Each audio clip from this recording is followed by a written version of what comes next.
up my guys, Javen James from this side manze. Na leo tuko on a serious note manze. Tumeingia kwenye class. Kutoka leo kusonga hivyo tutakuwa tunabonga. Sawa? Sasa hii tuko Daro na manze naitaka mkutano kuwafundisha kitu fulani. Sawa? So nimeamua sasa niwafunze kuendesha gari. Una get? But before we come to the reality of driving a car, I want us first to learn the theory of driving, so what is needed for a driver, what is needed for someone who is in the road, and what is needed for you to do as a driver. So for those who maybe wishes to drive a car, those who wishes to get the skill of driving a car, I will give you theoretical view of the driving. Then later on I will show you on how to drive on the board. Later on, I will take you to the car. Then I will teach you how to drive. You see? So the first thing we start with is driving. What is driving? Driving, it is the act and talent of moving and controlling a motor vehicle.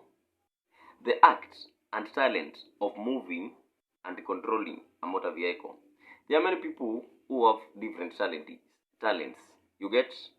You can get someone who is talented in music, in singing.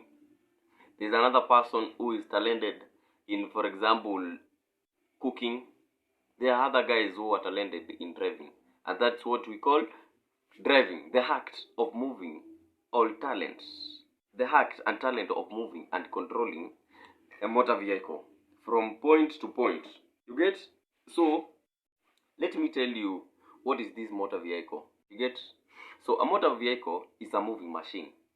A motor vehicle, anything that moves is a motor vehicle. They move from one place to another place by use of an engine is a motor vehicle. So it's a moving machine. It is made up of very many parts put together. It is very important to know the main part of the vehicle and their use.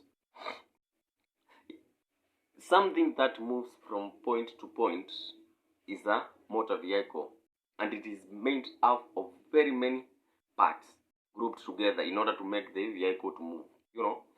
So I want to show you the main parts of a car or of a motor vehicle. First, we go by steering wheel. The steering wheel, the normal one. Watu wanajua kizungu mnajua hiki kitu. The normal steering wheel, the one you usually see a driver holding, that is the steering wheel. You get? We have gear. Pedals za gear ziko chini. They are at your foot. So at your foot, that's where you find the pedals for gear. We have brakes.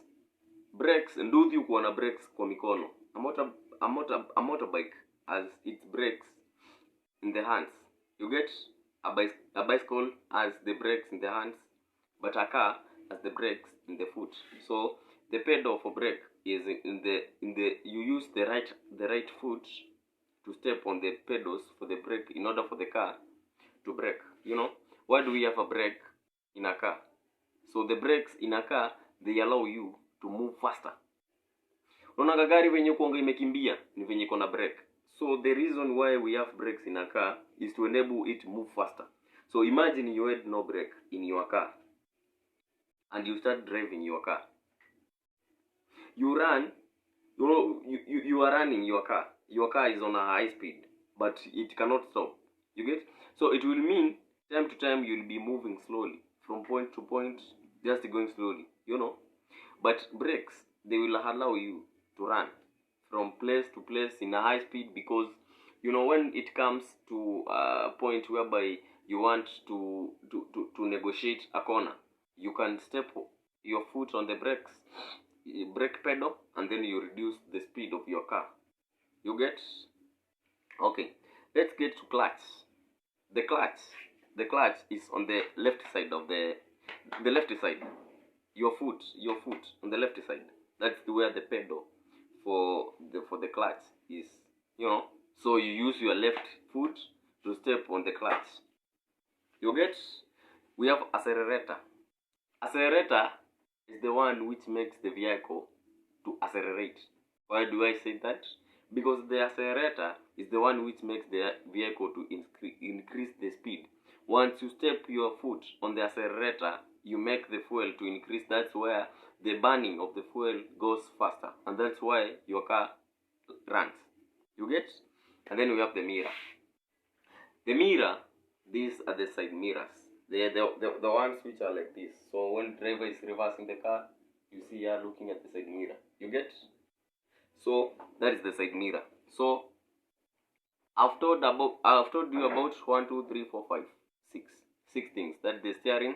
We have the gears, we have the brakes, we have the clutch, we have the accelerator, and we have the mirror. Okay, now let's narrow down to each and every one. Today we are going to start with the steering wheel. Steering wheel. The steering wheel, I've told you, is the one which you usually hold with your hand. And this steering wheel is used to control your vehicle. The way you move your vehicle from one place to another, from one zone to another zone, from one town to another town, you use your steering wheel. So it controls the movement of our motor vehicle in particular directions. It controls the movement of a vehicle in particular directions. You can go to the left hand, you can go to the right hand, you can go to any direction you need. You get me? Okay. We have ways on how you can handle the steering wheel. The best position, you hold 2:45 o'clock. 2:45 o'clock. Unaona hapa katikati ya steering. Hapa katikati mali imeshikanishiwa. Hapo kuna kliniki upita hapo, alafu huku kando huku ni kama kuna mali zimekuja kushikania. So you touch your car at that position. Yes. So that's the place you usually touch when you are driving your car. You get me? Okay. There is 10 to 2. 10 to 2 is here. Here. You hold your car here. You get? And there is 2:45 position. 2:45 is here down here. You get? So if either you hold your car this way, you hold this way, or you hold this way. You get me? And that is just the simplest thing to learn, like driving a car. Like when you just know on how to hold your steering, that is the best. There is no other education which you need to be given apart from that one. Now, next time we come around, we are going to learn about the gears. You get? Okay. Goodbye. We are here to educate you. It's Javian.